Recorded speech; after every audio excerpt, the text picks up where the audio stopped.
The Texas Republican Party tried to win the Hispanic vote for years by embracing a compassionate conservatism that was popular during the Bush era. To reach Hispanic voters, particularly in Democratic strongholds along the southern border, a moderate touch and softer rhetoric on immigration were key. Such was the Texas of old. The Trump age has given rise to a new brand of Texas Republicans, one of whom is already walking the halls of Congress, the far-right Latina. After winning a special election last month, Mayra Flores became the first Republican to represent the Rio Grande Valley in more than a century. She also became the first Latina Republican sent by Texas to Congress. Her abbreviated term lasts through the end of the year, and she is seen as a long shot to win re-election to a full one.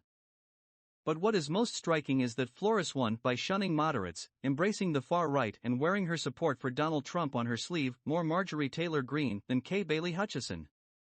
Her campaign slogan God, Family, Country was meant to appeal to what she calls the traditional values of her majority Hispanic district in the border city of Brownsville. She called for President Joe Biden's impeachment. She tweeted QAnon hashtags. And she called the Democratic Party the greatest threat America faces. In an interview in her still barren office the day after her swearing-in ceremony, Flores was asked whether she considered Biden the legitimately elected president. "He's the worst president of the United States," she said. When asked 3 more times whether Biden had been legitimately elected, she repeated the same non-answer. 2 other Latina Republicans, Monica de la Cruz in McAllen and Cassie Garcia in Laredo, are also on the ballot in congressional races along the Mexican border. All 3 GOP officials have taken to calling them a triple threat, share right-wing views on immigration, the 2020 election and abortion, among other issues. They share the same advisors, have held campaign rallies and fundraisers together and have knocked on doors side by side.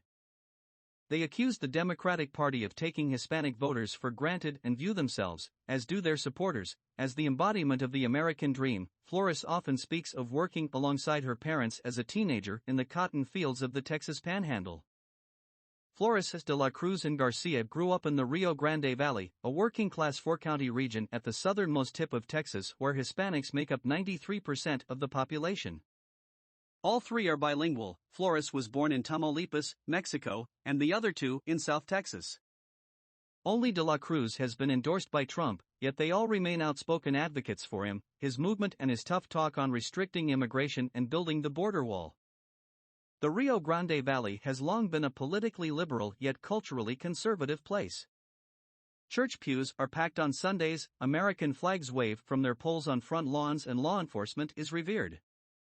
Flores' husband is a border patrol agent, a note she often emphasized on the campaign trail. In 2020, the Valley's conservative culture started to exert a greater influence on its politics. Trump flipped rural Zapata County and narrowed the Democratic margin of victory in the 4 Valley counties and in other border towns. Growing up down there, you always have closeted Republicans, said Garcia, a former aide to Senator Ted Cruz, Republican Texas. Now, the desire to embrace Republicans is really spreading. They feel a genuine sense of belonging.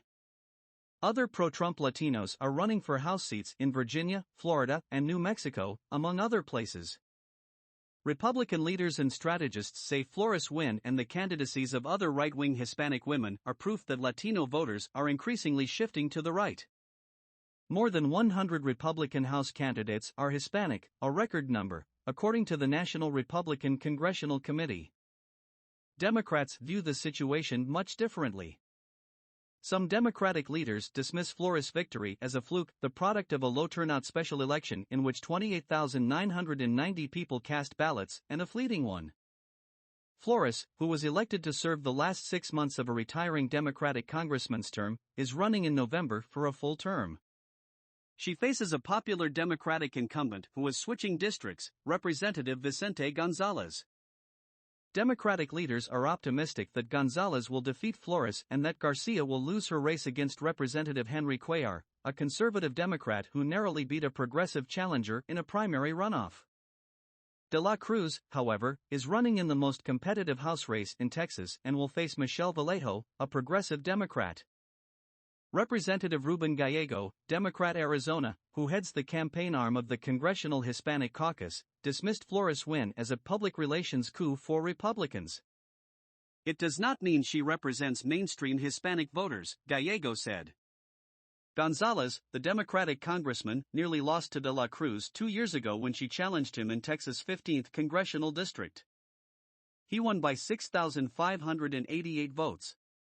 Now, he is challenging Flores in the 34th district. This was a profound message to the party, he said of Flores Victory. It's really woken up the Democratic base. I've never had so many people volunteer for free in all my years. As she moved into her congressional office across from the Capitol, Flores, an evangelical Christian, eyed the bare walls. She planned to put up a large photo of the SpaceX launch site in her district as well as images of Jesus. She had campaigned with the support of evangelical churches. Her pastor carried out a Make America Godly Again outreach effort and traveled to Washington for her swearing-in. I do believe that pastors should be getting involved in politics and in guiding their congressmen, Flores said. Our pastors know our people better than we do. Flores wasted no time displaying a combative style with Democrats. Minutes after her swearing-in, Speaker Nancy Pelosi posed with Flores and her family for a photo. What happened next is a matter of debate. To Democrats, it looked as if Pelosi had brushed her arm against Flores' 8-year-old daughter as the two stood side by side. To Republicans, it looked as if Pelosi had shoved her aside. No child should be pushed to the side for a photo op period. Flores later wrote on Twitter. To hear Flores tell it, her switch to the GOP was inevitable. Early on, she said, she had voted Democratic, primarily because everyone she knew did the same. The first time she cast a ballot for a Republican for president, she said, was for Mitt Romney in 2012. After attending a Republican event for the spouses of Border Patrol agents, Flores began to volunteer for the Hidalgo County Republican Party in McAllen.